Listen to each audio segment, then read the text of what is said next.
ಎಲ್ಲರ ತಲೆಯಲ್ಲಿ ಓಡ್ತಾ ಇರೋದು ಇದೆ, ಯಾಕೆ ಪುಟ್ಟಕ್ಕನ ಮಕ್ಕಳು ಬಿಟ್ರಿ ಅನ್ನುವಂಥದ್ದು ಯಾಕೆ ಮ್ಯಾಮ್?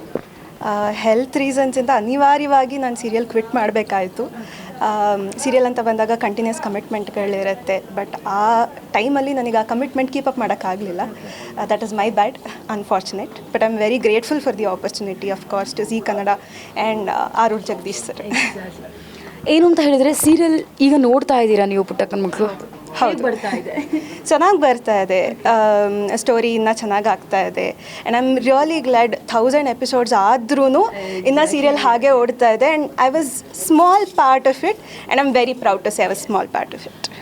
ಸೀರಿಯಲ್ ಮಿಡ್ಲಲ್ಲಿ ಎಂಟ್ರಿ ಆಗಿದ್ರು ಕೂಡ ನೀವು ಅದೆಷ್ಟೋ ಜನರ ಮನಸ್ಸನ್ನು ಗೆದ್ದಿದ್ದೀರಾ ಅಂತ ಹೇಳ್ಬೋದು. ಇದೀಗ ಸೀರಿಯಲ್ ರನ್ ಆಗ್ತಾ ಇದೆ, ಎಲ್ಲಾದರೂ ರಿಗ್ರೆಟ್ ಇದೆಯಾ, ಯಾಕೆ ಬಿಟ್ಟೆ ಅಪ್ಪ ಸೀರಿಯಲ್ ಅನ್ನುವಂಥದ್ದು? ನಾ ಆಗಲೇ ಹೇಳಿದಾಗೆ ಅನಿವಾರ್ಯವಾಗಿ ಬಿಡಬೇಕಾಯಿತು, ಇಲ್ಲ ಅಂತಂದರೆ ಖಂಡಿತ ನಾನು ಮುಂದುವರಿಸ್ತಾ ಇದ್ದೆ. ರಿಗ್ರೆಟ್ ಅಂತ ಹೇಳೋಕ್ಕಾಗಲ್ಲ, ಯಾಕಂದರೆ ಯಾವುದೇ ನಾವು ಡಿಸಿಷನ್ ತೊಗೋಬೇಕಿದ್ರೂ ತುಂಬ ಈ ಥರ ಮುಖ್ಯ ಡಿಸಿಷನ್ಸ್ ತೊಗೋಬೇಕಿದ್ರೆ ತುಂಬ ಯೋಚನೆ ಮಾಡಿರ್ತೀವಿ. ಹಾಗಾಗಿ ರಿಗ್ರೆಟ್ ಅನ್ನೋದು ನನಗಿಲ್ಲ. ಇಲ್ಲ.